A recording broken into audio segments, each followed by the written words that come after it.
കേന്ദ്ര സംസ്ഥാന സർക്കാരുകൾക്കെതിരെ രൂക്ഷ വിമർശനവുമായി തമിഴക വെട്രി കഴകം നേതാവ് വിജയ്. മണിപ്പൂർ വിഷയം പരിഹരിക്കാൻ കേന്ദ്ര സർക്കാർ തയ്യാറാകുന്നില്ല, സംസ്ഥാനത്തെ പിന്നാക്ക വിഭാഗം സംരക്ഷിക്കുന്നില്ല എന്നും വിമർശനം. വിവരങ്ങളുമായി മുഹമ്മദ് റഹീസ് ചേരുന്നുണ്ട്. റഹീസ്, ഏത് സാഹചര്യത്തിലാണ് വിജയുടെ വിമർശനം? പ്രവിധ അല്പസമയം മുൻപ് അംബേദ്കറുമായി ബന്ധപ്പെട്ടുള്ള ഒരു പുസ്തക പ്രകാശന ചടങ്ങിൽ വിജയാണ് ആ പുസ്തകം പ്രകാശനം ചെയ്തത്. അതിനുശേഷം സംസാരിക്കവെയാണ് ഈ TVKയുടെ ആദ്യ സമ്മേളനത്തിൽ എപ്രകാരമാണോ വിമർശനം ഉന്നയിച്ചത് അതുപോലെ തന്നെ രൂക്ഷ ഭാഷയിൽ വിജയ് കേന്ദ്ര സംസ്ഥാന സർക്കാരുകളെ വിമർശിച്ചത്. സംസ്ഥാന സർക്കാരിനെയാണ് കടന്നു വിമർശിച്ചത് എന്ന് പറയാം. അതിലേറ്റവും ശ്രദ്ധിക്കേണ്ടത് മണിപ്പൂർ വിഷയവുമായി ബന്ധപ്പെട്ട് വിജയ് ഇതുവരെയും ഒരു പ്രതികരണം നടത്തിയിരുന്നില്ല.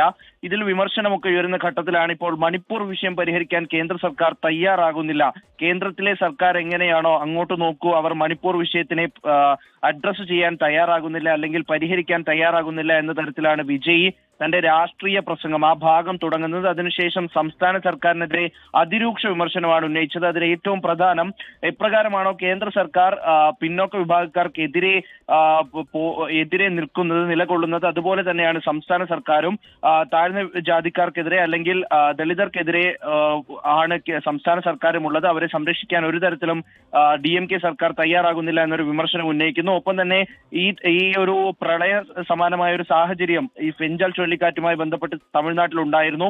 അപ്പോൾ മഴയത്ത് നിൽക്കുന്ന ഫോട്ടോ എടുത്ത് സമൂഹ മാധ്യമങ്ങളിൽ പോസ്റ്റ് ചെയ്യാൻ മാത്രമാണ് നേതാക്കൾ ശ്രമിച്ചത്, അല്ലെങ്കിൽ സർക്കാരിന്റെ ഭാഗത്തു നിന്നുള്ളൊരു പ്രവർത്തനം അത്ര മാത്രമായിരുന്നു എന്ന് വിജയ് വിമർശിക്കുന്നുണ്ട്.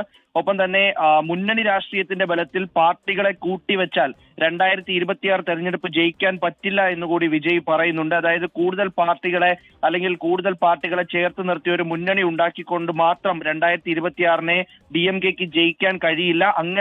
അങ്ങനെ കൂട്ടുന്നവരെ ജനം വിമർശനമാണ് ഇപ്പോൾ വിജയുടെ ഭാഗത്തു നിന്ന് ഉണ്ടാകുന്നത്. കേന്ദ്ര സംസ്ഥാന സർക്കാരുകൾക്കെതിരെയാണ് രൂക്ഷ വിമർശനവുമായി തമിഴക വെട്രി കഴകം നേതാവ് വിജയ് രംഗത്തെത്തിയത്.